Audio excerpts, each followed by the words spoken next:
तो आदाब, नमस्कार, गुड इवनिंग, सत श्री अकाल। एक बार फिर आप तमाम लोगों का स्वागत है क्राइम तक की कहानी के एपिसोड में। उम्मीद है पूरी फैमिली अच्छी होगी, अपना ख्याल रख रही होगी। आज की कहानी एक ऐसी लेडी की कहानी, एक ऐसी महिला की कहानी है जो आज़ाद हिंदुस्तान की पहली मिस इंडिया बनी। आज की कहानी एक ऐसी महिला की कहानी है जिसके ऊपर पाकिस्तान में जाकर हिंदुस्तान के खिलाफ जासूसी करने का इल्ज़ाम लगा। एक मुख्यमंत्री ने इस इल्ज़ाम में उस मिस इंडिया या फिर हीरोइन भी रही कई फिल्मों में, उनको गिरफ्तार किया। महीनों वो जेल में रही, जांच हुई और जांच के बाद कुछ सच्चाई सामने आई। आज की कहानी उस महिला की भी कहानी है जो हिंदुस्तान की पहली फीमेल प्रोड्यूसर बनी, हिंदुस्तान की पहली स्टंट हीरोइन, जो एक्शन सीन करने वाली हीरोइन बनी। और ये वो महिला हैं जिनकी बेटी 20 साल के बाद इंडिया में ही मिस इंडिया बनी। तो माँ और बेटी की इकलौती ऐसी जोड़ी है जो दोनों अपने अपने वक्त में मिस इंडिया रही हैं। ये कहानी फिल्मी पर्दे की एक नामी अपने ज़माने की हीरोइन प्रमिला की है, लेकिन प्रमिला उनका असली नाम नहीं था, बल्कि उनका असली नाम था एस्टर विक्टोरिया अब्राहम। एस्टर इसी नाम से सब जानते थे। कोलकाता में 1916 में इनका जन्म हुआ, एक यहूदी परिवार में। पिता यहूदी थे और माँ कराची की रहने वाली थी। तो बहुत ही जो फैमिली थी वो मतलब एक तरह से रूढ़िवादी सोच की फैमिली थी पूरी। उनका संगीत, सिनेमा, इन सब में कोई शौक़ नहीं था और बहुत ही रिजर्व रहते थे ये फैमिली। एस्था शुरू से पढ़ने लिखने में तेज़ थी, अपने स्कूलिंग की। इसके बाद कैम्ब्रिज यूनिवर्सिटी से लंदन जाकर उसने ग्रेजुएशन किया। फिर उसके बाद उसने स्कूल में टीचर की नौकरी की। फिर वापस इंडिया आई। 17 साल की उम्र में उसे लगा कि घर में रोक टोक बहुत है और उसकी दिलचस्पी जो थी म्यूज़िक और सिनेमा की तरफ थी। तो कोलकाता से अपने घर वालों को छोड़कर मुंबई पहुंच गई। वहाँ उसकी एक कज़न रहा करती थी। मुंबई में अपनी कज़न के साथ एक रोज़ ये कहीं टहल रही थी, तभी उस वक्त वहाँ एक मिस्टर ईरानी करके एक डायरेक्टर थे, उनकी नज़र पड़ी एस्थर पर। एस्थर की हाइट काफ़ी थी, लंबी चौड़ी खूबसूरत। तो उन्हें लगा कि ये उनकी एक फ़िल्म आनी थी, उसके लिए ये बिल्कुल सही उस किरदार में फिट बैठेगी एस्थर। उन्होंने अप्रोच किया, उसने फिल्म में काम भी किया, लेकिन ये फिल्म कभी रिलीज़ नहीं हो पाई। काफ़ी मेहनत के बाद भी फिल्म में काम करने के बाद जब रिलीज़ नहीं हुई तो एस्थर को बड़ी मायूसी हुई। अब वो सोचने लगी कि वापस कोलकाता चले जाते हैं। लेकिन इसी दौरान में फिर जब वो वापसी की अभी प्लान कर ही रही थी, एक और डायरेक्टर उसको मिलते हैं और वो उसे अप्रोच करते हैं और कहते हैं कि तुम हमारी फिल्म में काम करो। चूँकि एक फिल्म में उसने काम किया, रिलीज़ हुई नहीं, तो उदासी भी थी। तो उसने कहा नहीं, अब नहीं करूँगी, मुझे वापस जाना है। लेकिन उन डायरेक्टर साहब ने उसको किसी भी कीमत पे अपने फिल्म में काम कराना था। उसे एक साथ 5 फिल्मों का ऑफ़र दिया और 5 फिल्मों के लिए कॉन्ट्रैक्ट साइन कर लिया। और इसी के बाद एक पहली फिल्म रिलीज़ हुई, भिकारन। भिकारन उस वक्त काफ़ी लोगों ने सराहा, काफ़ी फिल्म हिट हो गई। भिकारन के बाद फिर तो फिल्मों के तांते लग गए। उल्टी गंगा, इसके अलावा बुर्रा नवाब साहब, बिजली, शहजादी, झनकार, डार्लिंग डॉटर, हमारी बेटी, महामाया, ऐसी नामालूम कितनी ही फिल्मों में काम किया। सब कुछ ठीक चल रहा था। इसके बाद तभी फिर मुलाकात होती है। इसी दौरान में जब ये फिल्मों में काम करना शुरू किया तो अब चूँकि नाम था एस्थर विक्टोरिया अब्राहम, तो जो डायरेक्टर साहब थे उसकी पहले फिल्म की, उन्होंने कहा कि देखो तुम अपना नाम चेंज कर लो, क्योंकि भारतीय संस्कृति और इस हिसाब से जो हिंदी फिल्में हैं उसकी अपनी ऑडियंस है, उनके बड़े अपने जज्बात होते हैं। तो बहुत सारे अदाकार अपना नाम बदलते हैं। तो एस्थर को भी उसका फिल्मी नाम दिया गया और नाम था प्रमिला। तो अब एस्थर प्रमिला बन गई और प्रमिला के नाम से एक फिल्में रिलीज़ हुई, सुपरहिट हुई। कई फिल्मों में फिर वो एक्शन किया और वो पहली ऐसी हीरोइन थी जो एक्शन फिल्मों के लिए भी जाने लगी। इसी दौरान में एक फिल्म में उनके को स्टार थे जिनका नाम था सैयद हसन अली जैदी। दोनों फिल्मी सेट पर मुलाकात हुई। मुलाकात दोस्ती में बदली, दोस्ती प्यार में बदला। हालांकि हसन अली जैदी ऑलरेडी शादीशुदा थे और उनकी जो बीवी और बच्चे थे वो लखनऊ में रहा करते थे। लेकिन फिर भी प्रमिला ने हसन अली जैदी से शादी कर ली। अब दोनों मुंबई में रहने लगे और हसन अली जैदी ने 1939 में शादी की थी। अब शादी के बाद हसन अली जैदी भी एक एक्टर थे ही। उनका बाद में फिल्मी नाम कुमार रखा गया और कुमार के तौर पर उन्होंने कई फिल्मों में काम किया। उस बहुत सारी फिल्मों में एक फिल्म आपने सभी ने लगभग देखी होगी, मुग़ल आज़म। मुग़ल आज़म में जो शिल्पकार मूर्तिकार जो बना था, याद होगा आपको, तो वो शिल्पकार मूर्तिकार कोई और नहीं बल्कि कुमार, उन्होंने ही ये रोल प्ले किया था। तो मुग़ल आज़म जैसी फिल्मों में काम किया और प्रमिला के साथ शादी की। शादी के बाद 4 बच्चे हुए इन दोनों को। इसके बाद 1947 आ गया। अच्छा, इस दौरान 47 से पहले चूँकि एक्शन मूवी में बहुत सारा काम किया प्रमिला ने, और उनकी कद काठी और एक्शन सीन को इस तरीके से खूबसूरती से जिस तरीके से फिल्माती थी, उसे देखकर वो उस वक्त की शायद पहली ऐसी हीरोइन होती जो हॉलीवुड में जिनको काम का ऑफ़र मिला था। लेकिन इत्तेफाक से उसी वक्त 40s में सेकेंड वर्ल्ड वॉर शुरू हो चुका था, दूसरा विश्व युद्ध, और उस चक्कर में उनको कई ऑफ़र थे जो हॉलीवुड से, जंग ने वो ऑफ़र एक तरह से छीन लिए। तो प्रमिला को हॉलीवुड में काम करने का मौका नहीं मिला क्योंकि सेकेंड वर्ल्ड वॉर ने ये मौका उनके हाथों से एक तरह से छीन लिया था। फिल्मों में काम चल रहा था पति के साथ, अब वो अपना प्रोडक्शन हाउस भी चला रही थी और प्रोडक्शन हाउस के ज़रिए उन्होंने 16 फिल्में प्रोड्यूस की। एक हीरोइन के तौर पे तो काम कर ही रही थी, फिल्में भी प्रोड्यूस की 16, तो वो इस देश की पहली फीमेल प्रोड्यूसर भी बन गई। सब कुछ, घर गृहस्थी, पति, फिल्मी करियर सब अच्छा चल रहा था। 1947 आता है, तभी 31 साल की हो चुकी थी प्रमिला और 5वां बच्चा अब पेट में था, वो प्रेग्नेंट थी। उसी दौरान में मिस इंडिया कंपटीशन होता है। तब उस वक्त बहुत सारी ऐसी जो आजकल की शर्तें हैं वो सारी शर्तें नहीं थी कि आप शादीशुदा लोग इसमें हिस्सा नहीं ले सकते, जिनके बच्चे हो नहीं हो सकते, सबके लिए अलग अलग कैटेगरी में ये सारे कंपटीशन हैं। तो ऐसा कुछ था नहीं। और चूँकि प्रमिला उस वक्त की मैगज़ीन के कवर पर उनकी तस्वीरें छपती थी, कद काठी खूबसूरती काफ़ी थी, ऊपर से कैम्ब्रिज यूनिवर्सिटी से पढ़ी थी, तो कहते हैं कि उस दौरान जिन लोगों को कॉम्पिटिटर को जो हिस्सा लेना था तो वो तादाद कम थी, तो फिर इन्होंने भी भरा और इनको भी सिलेक्ट कर लिया गया और आखिर में वो मिस इंडिया कंपटीशन 1947 में प्रमिला जीती और इस तरह से वो देश की पहली मिस इंडिया बनी। जिस दिन ये कंपटीशन का फाइनल था, इस स्टेज पर उनको मिस इंडिया का ताज पहनाने के लिए कोई और नहीं बल्कि तब महाराष्ट्र के जो सीएम, चीफ मिनिस्टर, मुख्यमंत्री थे, मोरारजी देसाई, जो आगे चलकर भारत के चौथे प्राइम मिनिस्टर बने, वो उस वक्त महाराष्ट्र के मुख्यमंत्री थे। मुंबई में ये फंक्शन था और प्रमिला को पहली बार मिस इंडिया बनने का ताज उन्होंने अपने हाथों से पहनाया। तब वो 31 साल की थी, 4 बच्चों की माँ थी और प्रेग्नेंट थी। अब इसके बाद देश आज़ाद हो चुका था, अभी भी आगे उनकी अपना फिल्मी करियर सब कुछ ठीक चल रहा था। अब चूंकि प्रमिला की माँ कराची की थी, पाकिस्तान की, बंटवारा हो गया था देश का 1947 के बाद, तो इस बंटवारे के बाद जो उनके पति थे हसन अली जैदी, उन्होंने ये तय किया कि अब वो भी पाकिस्तान चले जाएंगे। उन्होंने प्रमिला से कहा कि अब हम लोग, देश आज़ाद है, 2 टुकड़े हो चुके हैं और उस वक्त ये था जिसे इंडिया रहना वो यहाँ रहे, जिसे पाकिस्तान जाना वहाँ जाए।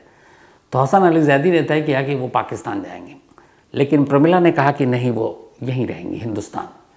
तो हसन अली जैदी अपनी पहली पत्नी जो लखनऊ में रहती थी और अपने बच्चों को लेकर, बाकी पूरे परिवार को लेकर लखनऊ से पाकिस्तान चले गए।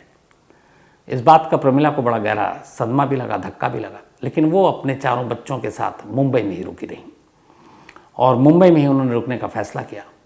लेकिन अब चूँकि उनका ननिहाल पाकिस्तान था, तो अक्सर वो ननिहाल, उस वक्त पाकिस्तान आना जाना ये सब बड़ा आसान था, वीज़ा आज के जो हालात हैं उस हिसाब से आसानी से मिल जाया करता था, तो वो अक्सर पाकिस्तान जाया करती ननिहाल की वजह से।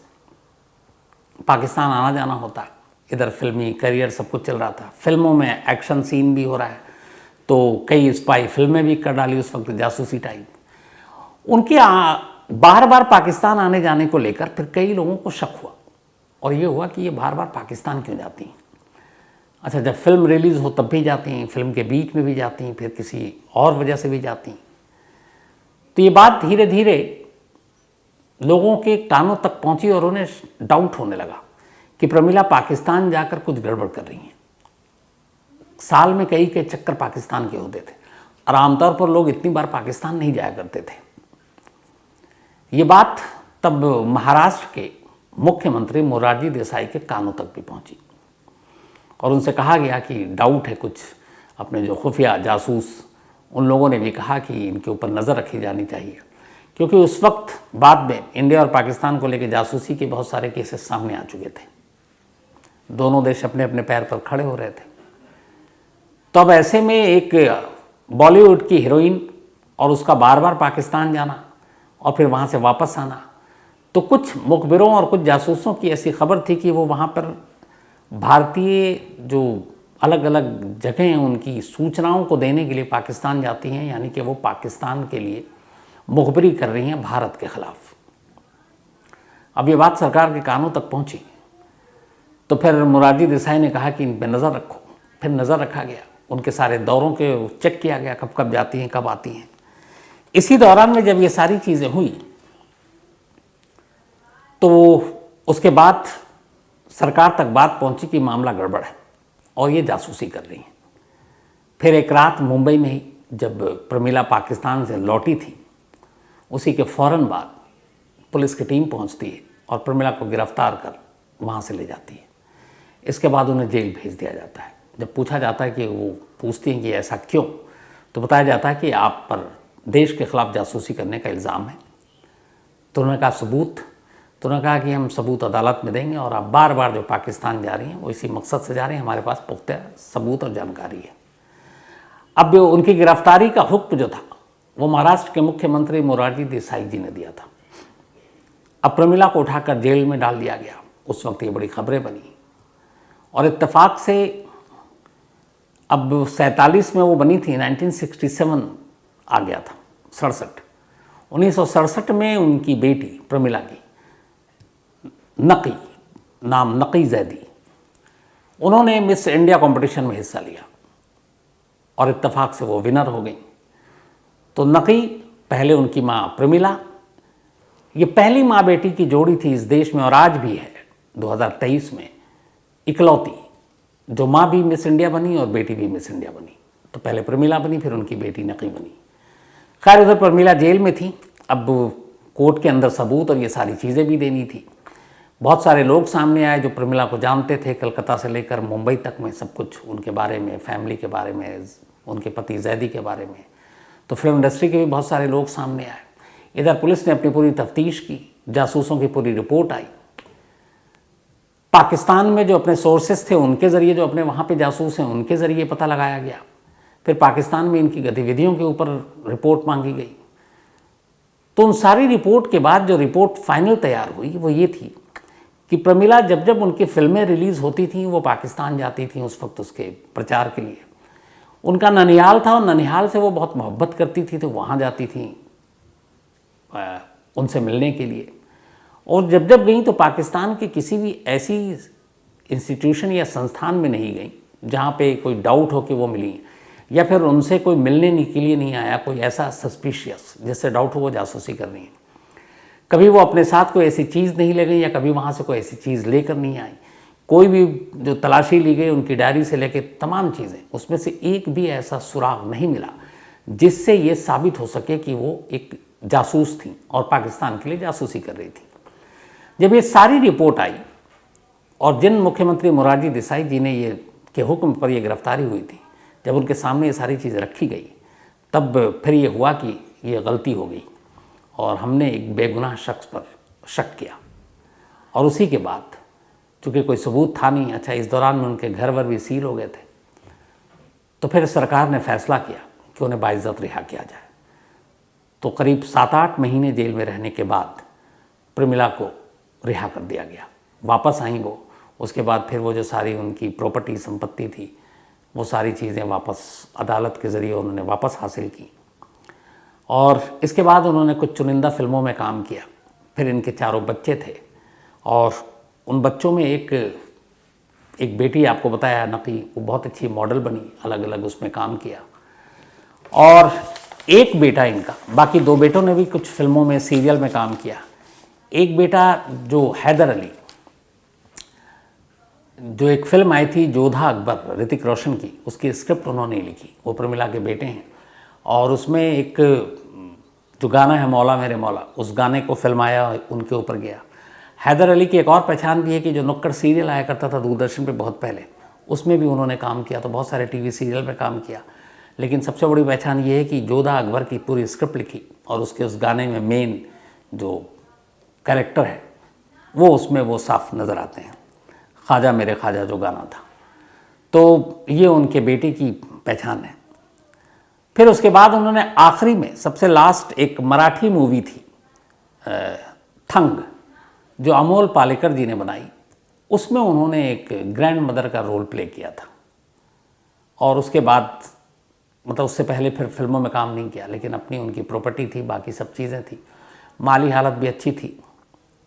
6 अगस्त 2006 को जब उनके 90th बर्थडे, मतलब 90 साल की जब वो हो जाती, उससे ठीक 5 महीने पहले, मतलब 89 ईयर्स की उम्र में प्रमिला जी की मौत मुंबई में उनके घर में हो जाती है।